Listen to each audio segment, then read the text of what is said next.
Hi family, welcome back to my mini vlog. ಈವ್ನಿಂಗಿಂದ vlog start ಮಾಡ್ತಾ ಇದ್ದೀನಿ. ನಾನು ಮುಂದೆ ರೆಕಾರ್ಡ್ ಮಾಡ್ತಾ ಇದ್ರೆ ಹಸ್ಬೆಂಡ್ ಫ್ರಂಟಿಂದ ರೆಕಾರ್ಡ್ ಮಾಡ್ತಾ ಇದ್ರು.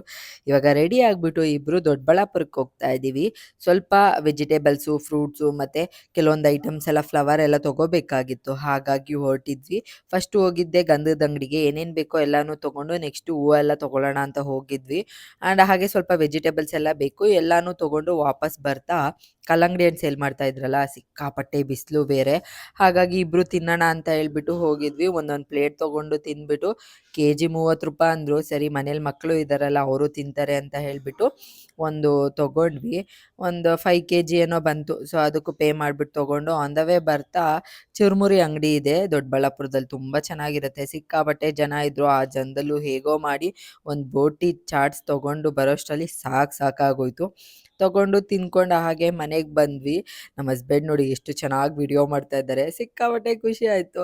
ಆ್ಯಂಡ್ ಮನೆಗೆ ಬಂದಮೇಲೆ ಹೂವೆಲ್ಲ ಕಟ್ಟೋದಿತ್ತಲ್ಲ, ಹಾಗಾಗಿ ಎಲ್ಲನೂ ಕಟ್ಟಿ ಪೋಣಿಸಿ ಎತ್ತಿಡ್ತಾ ಇದ್ದೆ ನಾನು. ಅದಾದಮೇಲೆ ಬಾಗ್ಲಿಗೆ ರಂಗೋಲಿ ಹಾಕಕ್ಕೆ ಕರೆದ್ರ, ಸರಿ ಅಂತ ಹೇಳ್ಬಿಟ್ಟು ಕೆಳಗಡೆ ಹೋದೆ.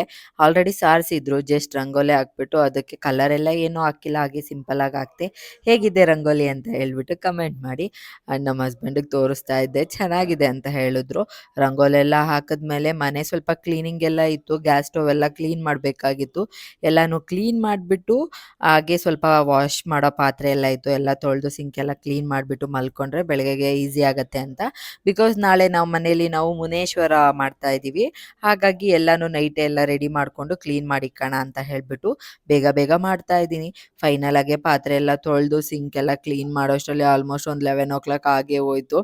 ಸಿಕ್ಕಾಪಟ್ಟೆ ಸುಸ್ತಾಗಿತ್ತು. ಆ್ಯಂಡ್ ಇವತ್ತಿನ ಮಿನಿ ವ್ಲಾಗ್ ಇದಾಗಿತ್ತು. Thank you so much for watching.